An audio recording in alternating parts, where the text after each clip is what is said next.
Guys tractor चाहिँ हाली जोतेर छोडियो किनभने घरमा मेसिन बिग्रियो रे ड्रिल मेसिन पर्ने भयो उता बाटो पनि सर्टकट खोजेको सर्टकट यस्तै छ जङ्गल फाडी जस्तो सो म घर आउँछु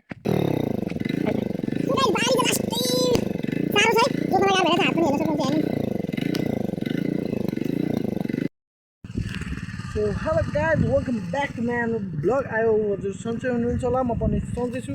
सो आज चाहिँ हामी बारी जोत्दैछौँ हेर्न सक्नुहुनेछ। सो हाम्रो यो गोठ यता बाख्राहरू पनि छन् तलक्क पारेर है त्यहाँ चाहिँ ट्र्याक्टर छन्।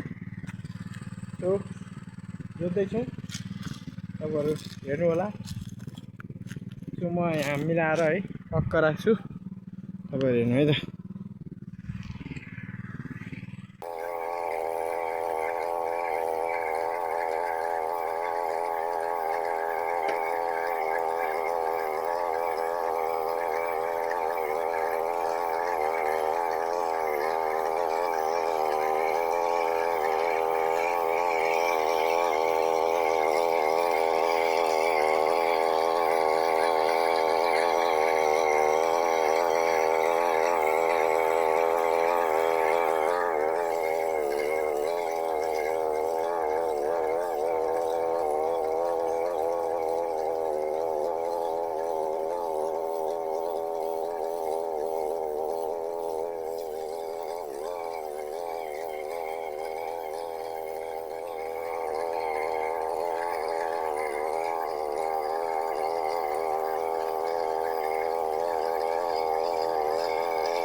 गाइज ट्र्याक्टर चाहिँ हाली जोतेर छोडियो किनभने घरमा मेसिन बिग्रियो रे ड्रिल मेसिन। त्यही भएर उता तिन घरे उता साइडमा लिन जानुपर्ने भयो अरे त्यो ठाउँमा।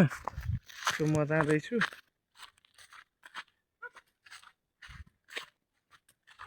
गाउँघर यस्तै छ हेर्न सक्नुहुनेछ। त्यति क्लियर छैन किनभने हिउँ पनि देख्न अलिकति गाह्रै छ। ठाउँ चाहिँ यस्तो छ यहाँ। र माथि चाहिँ त्यो माथि चाहिँ बुढी चौर, त्यो ठाउँलाई चाहिँ बुढी चौर पनि भनिन्छ। त्यहाँ चाहिँ अहिले पर्यटकीय क्षेत्र बनाइरहेको छन्। त्यो ठाउँमा नि तपाईँहरूलाई कुनै दिन म लगेर देखाउने छु। सो अहिले चाहिँ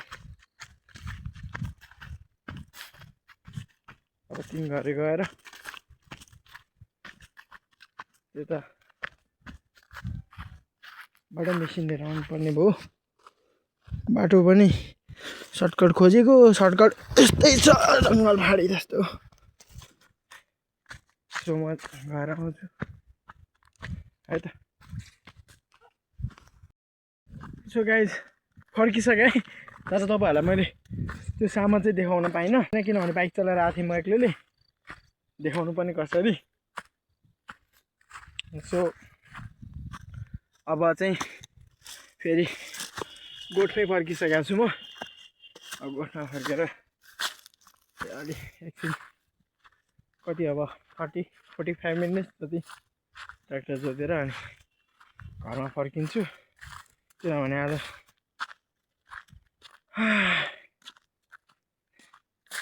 टोइलेट बनाउँदै हुनुहुन्छ। त्यही भएर लास्टै थकाइ लाग्छ। घर फेरि लास्टै तल छ कि, धेरै तल नभनौँ, मात्र 10-15 मिनट त्यस्तो तल पनि नभनौँ है।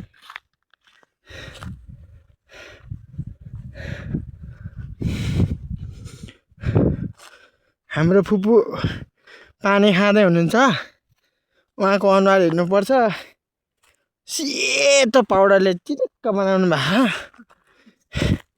यिनी परे भैंस यिनी परे भैंस के बच्चे, गाईको बच्चा।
Rainbow, la la la la.